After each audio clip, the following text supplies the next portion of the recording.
March 13. My name is Bernadette Vina, and here is what's making news now.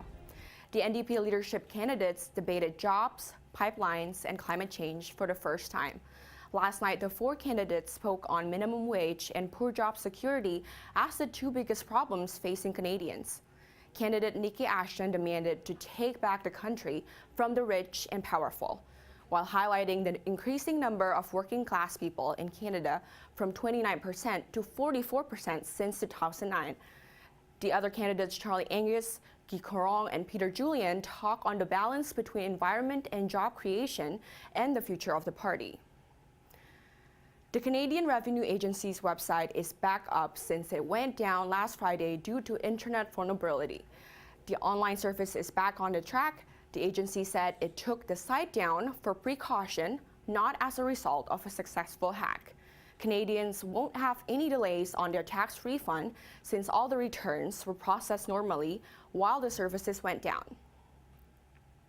St. John, Newfoundland continues to restore electricity to areas in the province after a brutal storm. 70,000 customers were affected by the power outage. That number is now down to 5,000.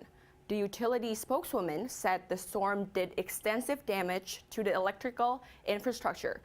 142 traffic lights and many intersections were also destroyed by the windstorm. Let's go to Kaylee for today's weather. Thank you. Today is March 13th, and here is your weather update. Newfoundland is recovering after a storm Saturday that left 70,000 without power. Environment Canada said the storm was one of the worst the province has seen in over a decade, with winds over 150 kilometers an hour taking out power lines and damaging building structures. Utility crews worked overnight Saturday to restore power, and cleanup efforts have been put into effect to clear any debris. Moving back to our city, it's looking like a chilly week here in Toronto with a mix of weather coming your way. Today is cloudy with flurries starting later in the day. The high will be -6 degrees and the low will be -12.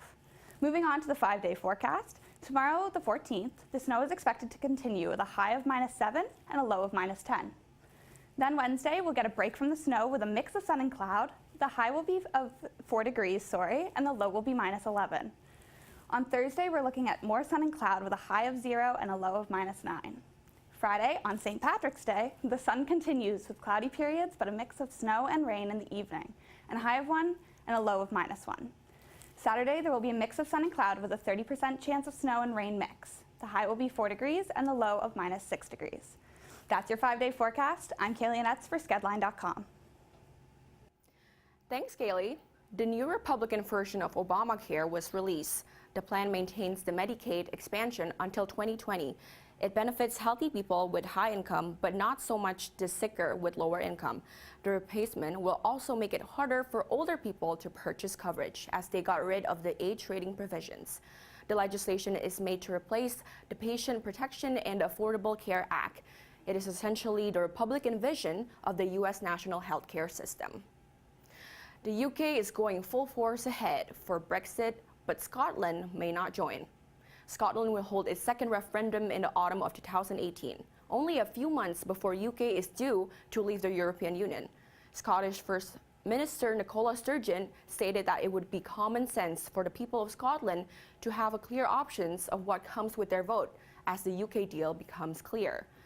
The plan, if goes accordingly, would complicate Britain's departure from the EU. The current polls state a 2% increase in support for independence. Let's go to Daniela for sport news of the day. I'm Daniela Neves for skedline.com, and here's what's going on in the world of sports. This past weekend, Humber's varsity badminton teams dominated the CCAA National Championships. Humber's Olivia Lay became second three-time national champion in women's singles history, winning gold. History was made after a straight set was won against former champion Takesha Wang 5-2. Overcoming a bad case of the flu, Leah finished the three-day tournament undefeated. Women doubles partners Fatita Nilyuk and Chloe Rowe won with the straight set against Seneca College. Doubles partners Adam Dong and Ryan Chow won the CCA Double Men's National Championship Saturday evening against Northern Alberta Institute of Technology. Meanwhile, the women's volleyball season is a wrap as they lost 3-1 against Mount St. Vincent University at the CCA Double National Saturday. The volleyball team entered the game with a number of its key players suffering from illness and the starting setter going down with an injury. Moving from the court to the rink, Toronto Maple Leafs took the wind out of the Carolina Hurricanes with a 3-2 victory Saturday night. The win puts the Leafs in a wildcard spot to make the playoffs with 1 point ahead of the New York Islanders. The Leafs will play their next game against Florida Panthers tomorrow night at 7:30. Last night, the longest hockey game was played in the Norwegian League playoffs.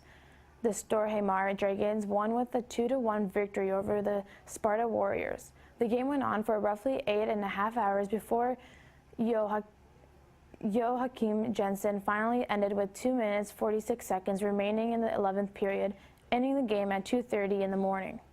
The previous record was set in 1936, a game between the Detroit Red Wings and the Montreal Maroons with almost 3 hours. Canada's Adam Hadwin claims his first PGA Tour win at Valspar Championship. Hadwin won with one shot over Patrick Cantlay yesterday, adding another eventful point to his year.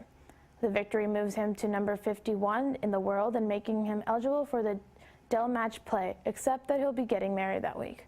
The 29-year-old Canadian will also have to postpone his honeymoon since he'll be participating in this year's Masters. In Toronto sports, the Raptors play against the Dallas Mavericks at the ACC at 7:30 tonight. That's all the sports news for today. I'm Janelle Neves for skedline.com. Hello, Nelson Santo, and this is your entertainment news for today. The Canadian musical Come From Away made its debut last night on Broadway in New York City. The musical tells the story of people of Gander, Newfoundland, who opened their homes to travelers rerouted by the World Trade Center attacks on September 11, 2001. The show has been playing in previews on Broadway since February 18. At the end of the first show, the cast received a standing ovation and even left some of the audience in tears. Orphan Black, the sci-fi thriller, was the big winner at the Canadian Screen Awards, taking home 9 candies last night in Toronto. The most nominated film going into the weekend show was the family drama It's Only the End of the World, which took home 6 awards. One of the speeches that people are talking about today is Paul Sun-Hyung Lee's acceptance speech for Best Comedic Actor. He said he was living in a dream and that being an immigrant and Canadian in this weird political time is more important than ever to work together. The night's most amusing star was veteran Canadian actor Christopher Plummer, who brought the house down with his one-liners as he was accepting his Lifetime Impeachment Award. Plummer said as he received his award, "Quite obviously, the awards committee used my name out of pity. We'd better give it to him before they croaks. They're obviously right. I'm old, dangerously old."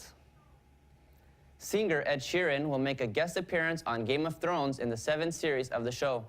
Producers David Benioff and Dan Weiss said at the South by Southwest Film Festival in Texas that they've been trying to book him for a while to surprise Maisie Williams, who plays Arya on the show, who is a big Sheeran fan. Sheeran also confirmed the news as he tweeted out, "Guess the cat's out of the bag." It is unclear as to what role Ed will play as of now. The 7th season of Game of Thrones premieres on July 16th. Tyra Banks is set to replace Nick Cannon as the new host of America's Got Talent. The supermodel has signed to be on the host of the 12th season of the reality competition show following the abrupt departure of longtime host Nick Cannon. The show announced this news on its Instagram yesterday with the caption, "America Strike a Pose, AGT has a brand new host." The season is set to air this summer from Los Angeles. Fans finally have a date to Drake's project called More Life. After many delays, Drake let his fans know in an Instagram post as a promo video that on March 18th, this Saturday, More Life will be released. The promo shows Drake fans' life in the road as he lands on a private jet, avoids paparazzi, and then in a party at a club. The video then ends with a heading saying More Life and the date, March 18th. Fans now have a date to look forward to for his playlist. King Kong emerged victorious in a battle against Wolverine in this weekend's box office. Kong, Skull Island, racked up $61 million this weekend in its debut. Logan, the R-rated comedy about Wolverine, finished second, making $37.8 million, bringing its total to $152.6 million. In third place was Get Out. The thriller made $21.1 million this weekend. It has made $111 million since its release 3 weeks ago. To finish up the top 5 was The Shack and Lego's Batman movie, which made $10.1 and $7.8 million respectively. The Shack has made a total of $32.3 million in 2 weeks, while Lego Batman has made $159 million after 5 weeks in theaters. I'm Nelson Santo, and that's all for your entertainment news for the day.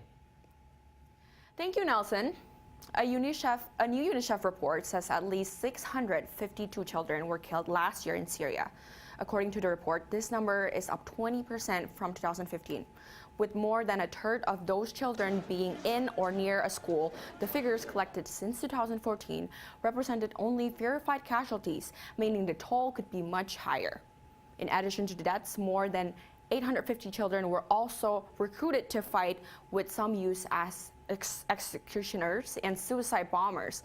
The agency's regional director, Geert Kapeler, said in a statement, the depth of the suffering is unprecedented, and each and every child is scarred for life, with horrific consequences on their health, well-being, and future. This report comes ahead of the 6-year anniversary of the war in Syria. At least 46 people are dead and dozens are missing after a landslide at a landfill on the outskirts of Ethiopia's capital, Addis Ababa, on the weekend. The landslide struck late Saturday, leveling more than 30 makeshift houses of those that call the landfill home. According to a city spokesperson, most of the victims were women and children. More bodies expected to be found as the city works through the rubble. There is still no known cause for the disaster. Runaway bus kills 38 and injured 13 and increased into a festival crowd yesterday. The bus struck 2 pedestrians before plowing into a band playing live music on the road and went through not just one, but 2 other bands shortly. After that, authorities still actively searching for the driver responsible for the accident, who fled the scene on foot. Ignite election season is finally underway, with voting starting today and continuing through the week. You can check out candidate platforms, contests, and voting stations location at skedline.com. This has been News Now for March 13th. For more of our stories, check out our website, skedline.com. My name is Bernadette Fina. Until next time.